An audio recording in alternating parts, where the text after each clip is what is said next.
परीक्षित के प्रश्न हैं। उधर सूत सौनक आदि, इधर परीक्षित जी के प्रश्न हैं सुखदेव जी से। सुनने वाला कौन, सुनाने वाला कौन, और भागवत आई कहां से, इस पर थोड़ी चर्चा हो जाए सूत्रात्मक तरीके से। व्यास जी के द्वारा भागवत प्रदान की गई है परीक्षित जी को, परीक्षित नहीं भैया, सुखदेव जी को। सुखदेव जी ने सुनाया। अच्छा, सुखदेव जी ने इसलिए नहीं सीखा था कि कोई परीक्षित आएगा हमको सुनाना पड़ेगा, और न भागवत का अनुसंधान, उन्होंने सुना है और सुनकर अपने, हम जो भागवत पढ़ते हैं उसमें कितने श्लोक हैं, अभी जो वर्तमान में आपके पास भागवत है, तो व्यास जी ने कितने श्लोक दिए, तो बहुत सारे तो ऐसे श्लोक बने हुए हैं जिसमें लिखा हुआ है परीक्षित उवाच, तब परीक्षित ने ये कहा। तब तो जब लिखा था भागवत जी को व्यास जी ने, तब तो परीक्षित और इनका संवाद नहीं हुआ था, उन्होंने भागवत सुनाया है ना। नहीं, विवेचना करने की थोड़ी जरूरत है। व्यास जी ने भागवत दिया और सुखदेव जी को 3 बार पढ़ाया, मज्जागत हो गया, रोम रोम में आ गए भागवत। लेकिन अभी कई श्लोक तो परीक्षित जी के हैं, सुखदेव जी के हैं, सुखदेव जी ने ऐसा कहा, तो वो तो व्यास जी ने नहीं लिखा। क्यों महाराज, और सन्नाटा क्यों है? शोले फिल्म की तरह, वो जो क्या था उसका नाम, अहमद का दादा, क्या बात है भाई, इतना सन्नाटा क्यों है? हाँ, तो इस पर भी विचार करने की जरूरत है, विवेचना करने की जरूरत है। ये भी विवेचना हो महाराज, कभी आनंद आवे। तो परीक्षित जी ने सुखदेव जी से जो भागवत सुनी है, वो भागवत यहां पर विद्यमान है जिसको हम सुनते हैं। लेकिन भागवत किसी को केवल मृत्यु से बचाने के लिए, या भागवत इसलिए नहीं लिखा गया था। व्यास जी उदास थे, थोड़े चिंतित जैसे थे, यार इतना कुछ लिख दिया पर मेरा ही मन नहीं मान रहा है, जैसे लग रहा है कुछ बचा हुआ है। तो उनको लग रहा है क्या लिखूं क्या लिखूं, क्या बच गया क्या बच गया, ये भाव है उनका। तब न किसी परीक्षित को सांप काटने का श्राप मिला था और न कुछ ऐसी बात थी। इसका मतलब भागवत सिर्फ सांप काट दे उससे बचाने के लिए तो नहीं हुआ है। किसी को सर्प दर्शन हो जाए, सर्प दंशन हो, श्राप मिले, उससे बचने के लिए भागवत हो, ऐसा तो नहीं है। इसकी विवेचना होनी चाहिए। ऐसे भी काम जितने भी दुनिया में मृत्यु इत्यादि हैं, जीना इत्यादि है, यह भी शामिल है। लेकिन केवल यही भागवत है ऐसा कैसे कह सकते हैं? शरीर में आंख भी है पर आंख ही शरीर है, दोनों हाथ हैं पर हाथ ही शरीर है, हृदय भी है, मुख भी है, जिह्वा भी है। तो विवेचना तो यहां भी करना पड़ेगा विद्वानों को कि वास्तव में प्रतिपाद्य विषय क्या है भागवत का। इतना भी साधारण नहीं है। और अब तो भागवत जी का वाचन उसमें लिखा ही हुआ है कि कृष्ण प्रीत्यर्थ या कामनाओं को लेकर के, बेटा चाहिए, बेटी चाहिए, धन चाहिए, ये सब में भी भागवत जी का वाचन होता है। पर थोड़े नियम अलग अलग हैं, उसमें कैसे पाठ होगा, उसमें कितने दिन का होगा, उसमें कामना और कामना रहित, कामना छोटी हो या कामना बड़ी हो। हाँ, अगर कामना बड़ी हो गई तो वही निष्कामता हो जाती है। निष्कामता का भी अर्थ ऐसा लोग समझते हैं कोई कामना ही न रहे, ऐसा कैसे हो सकता है? How is it possible? आप इंसान बन के इस दुनिया में आए हैं, कामना रहित हो जाएंगे? तो मूर्ति बन जाएंगे महाराज, आपको मूर्ति बना के ठोक दिया जाएगा दीवार में। आपके पास विचार हैं, विवेक है, बुद्धि है, लाखों विचार एक सेकंड में मन के अंदर आते हैं। यहां बैठे बैठे पता नहीं लोग क्या क्या सोचते रहते हैं। आज बैठे हैं, शाम को क्या मिलेगा, कल क्या होगी, ऐसा मन का काम ही है निरंतर कोई न कोई सवाल उठाते रहना। मन कभी निश्चल होके बैठता नहीं, मन का काम है चंचल।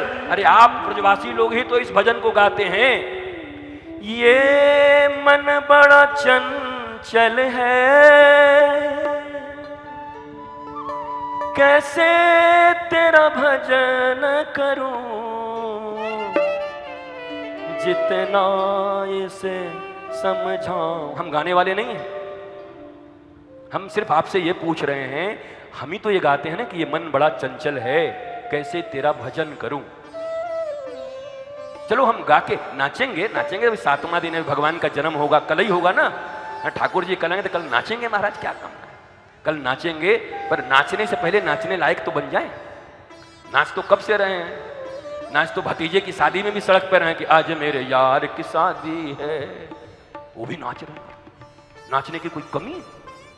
जहां जा रहे हैं वहीं नाच रहे हैं, सड़क पे नाच रहे हैं, चौराहे पे नाच रहे हैं, और नाच नाच के अपने आप को देखे जा रहे हैं, कपड़ा ठीक है कि नहीं, मेकअप बहा कि नहीं, सब ठीक ठाक है, ठीक है, ठीक है। और अपने को देख रहे हैं, दूसरा कोई नहीं देख रहा। मजे की बात है। हम भी जीवन में इतने कपड़े बनवाए, आज तक हमको कोई नहीं देखा। अंत में हमने कहा बेकार है, कोई किसी को नहीं देखता। यहां जितने बैठे हैं सब अपना अपना देख रहे हैं। वो जो आए हैं बीच बीच में अपना ऐसा करते हैं। अब बगल वाले से चिढ़ते भी हैं, अबे 10,000 का एक बार देख तो, भागवत बर्बाद कर दिया मेरा, एक बार भी देख नहीं रहा, एक बार देखो तो हमारा कपड़ा। आप अपने ही पहनते हो, अपने ही देखते हो, किसी को कोई मतलब नहीं है। हाँ, समाज वाले इसलिए जरूर बैठे हैं कि कोई आप कह दो पता है हाँ ये 10,000 का है, 500 का हमारे लाए थे, ये जरूर कहने वाले हैं। तुम पानी डाल देंगे तुम्हारे सारे गर्मी पर, रोटी बना कर वो पानी डाल देंगे ऊपर से। अब परीक्षित जी को यह श्राप क्यों मिला, क्यों मिला? एक तो कलिकाल, कलिकाल का मित्र कौन है? अधर्म। ध्यान से सुनो, ध्यान से सुनोगे तो कहेंगे नहीं फिर हम सनातन पे लौट आएंगे। समझ लेना, फिर लौटेंगे, फिर वही सनातन पे। जो ही हम कथा में प्रवेश किए सोई तुम्हारा मोबाइल बज रहा है। तुम भी ध्यान से सुनो, तुम ध्यान दोगे तभी ध्यान से इधर से होगा, नहीं तो हम भी ऊपर ऊपर निकल जाएंगे। महाराज अब परीक्षित ने जिसको स्वयं वरदान दिया, और आज आप लोग कहते हैं कि महाराज जी हम क्या कहें, हम जिसका जिसका साथ दिए ना वही हमारा बंटाधार कर दिया। ये तो महाराज पहले से हो रहा है। परीक्षित ने सोने में रहने का जगह दिया, परीक्षित के ऊपर ही पड़ गया वो। तो आज परीक्षित से क्या हुआ? पहले वो स्वर्ण मुकुट, कलिकाल अधर्म का मित्र है। कलिकाल और अधर्म दोनों मित्र हैं। अधर्म जब आएगा जीवन में, कलिकाल का पहन लिया सोने का मुकुट, अधर्म आ गया जीवन में। अब परीक्षित जैसे विद्वान राजा जो गैया और बैल के दुख को देखकर दुखी हो जाते हैं, वो शिकार करने जा रहे हैं, जीव हत्या करने जा रहे हैं। राजा का काम है पालन करना प्रत्येक जीवों का, वनस्पतियों का, मनुष्यों का। वो आज चले शिकार को। जब नास मनुज पर छाता है तो कलिकाल के मित्र अधर्म के द्वारा पहले उसका विवेक मर जाता है। जब नास मनुज पर छाता है तो पहले विवेक मर जाता है। आज सोने की मुकुट को पहन करके अधर्म उनके जीवन में आ गया, अपने ही राज्य में पशु मारने चले। पर परीक्षित के द्वारा किए गए धर्म ने आज उनकी रक्षा कर ली। धर्मो रक्षति रक्षिता। आज पूरे जंगल में एक भी प्राणी नहीं मिला उनको। उनके द्वारा, ऐसे महापुरुष के द्वारा किए गए धर्म ने आज उनकी रक्षा कर ली। सारे जंगल के पशुओं को गायब कर दिया। हत्या नहीं हुई परीक्षित के द्वारा, वध नहीं हुआ। धर्म रक्षा करता है महाराज। आपका मूड किसी दिन गड़बड़ हो भी गया ना, आज नहीं छोड़ेंगे, आज हम दागेंगे, तो आप देखोगे वो आदमी नहीं मिलेगा। क्योंकि आपने जो धर्म किए हैं ना, वो आपके इस तात्कालिक क्रोध में आपका विनाश नहीं होने देगा। आपका किया गया दाऊ दयाल जी की सेवा और उनका दर्शन उस दिन काम आ जाएगा। वो व्यक्ति गायब हो जाएगा, आपसे अधर्म होने से रुक जाएगा। धर्म सदा रक्षा करता है। इसलिए जो कुछ भी धर्म कर रहे हो निराश मत होना। अरे हम इतना किए क्या मिला? मिलेगा। संचित हो रहा है, प्रति पग पर तुम्हारी रक्षा होगी, बिल्कुल चिंता मत करना। इतना सा भी धर्म अगर अपने जीवन में तुमने माना है, इतने से भी धर्म को लेकर के, नीति को लेकर के, गुरु आज्ञा को लेकर के, शास्त्राज्ञा को लेकर के चलने का अगर तुमने निर्णय लिया है तो वो आएगा तुम्हारे जीवन में, सही वक्त पर काम आएगा। घबराना मत। आज परीक्षित की रक्षा हुई, कोई पशु नहीं मिला, लेकिन अब अधर्म तो अधर्म, कली तो कली कुछ न कुछ तो करवाएगा। चोर चोरी से जाएगा पर सीना चोरी से कैसे जाएगा? तो उसने क्या किया, जब आए तो देखे प्यास लगी थी। और सबसे बड़ी बात यह है, जिसके जीवन में कली चढ़ जाए और अधर्म चढ़ जाए वो तृषित हो जाता है, प्यासा हो जाता है, उसकी प्यास मिटती नहीं। आज परीक्षित को प्यास लग गई है, तृषित हो गए हैं, क्योंकि अधर्म उनके मस्तक पर है, क्योंकि कली काल उनके मस्तक पर है।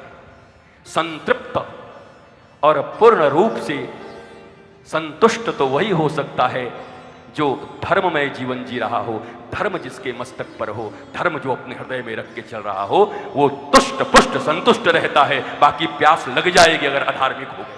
आज प्यास लग गई, और प्यास लग गई तो क्या कह रहे हैं, ए पानी पिलाओ। अच्छा, हमारे ही राज में रह के बाबा बन करके आंख बंद करके बैठ गए, हमको पानी देने के डर से ध्यान में बैठ गया। ये भावनाएं चल रही है परीक्षित के भीतर। ये संभव हो सकता है भारत का अंतिम राम राज्य जिन्होंने दिया हो, अंतिम राम राज्य, जहां प्रत्येक व्यक्ति को निःशुल्क उत्तम शिक्षा उपलब्ध थी, निःशुल्क उत्तम चिकित्सा उपलब्ध थी, निःशुल्क और अविलंब न्याय उपलब्ध था। इसीलिए अविलंब इनको भी न्याय मिल गया। अपने ही राज्य में परीक्षित को भी अविलंब न्याय मिल गया अपने अधार्मिक आचरण का। जाकर के महाराज मरे हुए सर्प को गले में लपेट दिया है, सर्प को लपेट करके चले गए। अब वो तो सचमुच ध्यान में थे, पर कौशिकी नदी के तट पर बालकों के साथ क्रीड़ा कर रहे समीक के पुत्र श्रृंगी को जब ये पता चला तो रोने लगे। जैसे ध्रुव रोने लगा था 5 वर्ष का, ऐसे ही 5 वर्षीय महाराज 6 वर्षीय समीक के पुत्र रोने लगा। 6! राजा की इतनी हिम्मत, राजा ने ऐसा दुस्साहस और दुष्कर्म किया, एक मुनि के साथ ऐसा व्यवहार किया। और 5 वर्ष के बालक ने उठ करके श्राप दे दिया, जो अभी लंघित मर्यादम तक्षकः सप्तमे हनि। अब मैं बस इसी बात पर एक बात आपको कहूंगा। देखो बस उतने, देखो क्या है, उनको वो ये श्राप क्यों मिला? लंघित मर्यादा,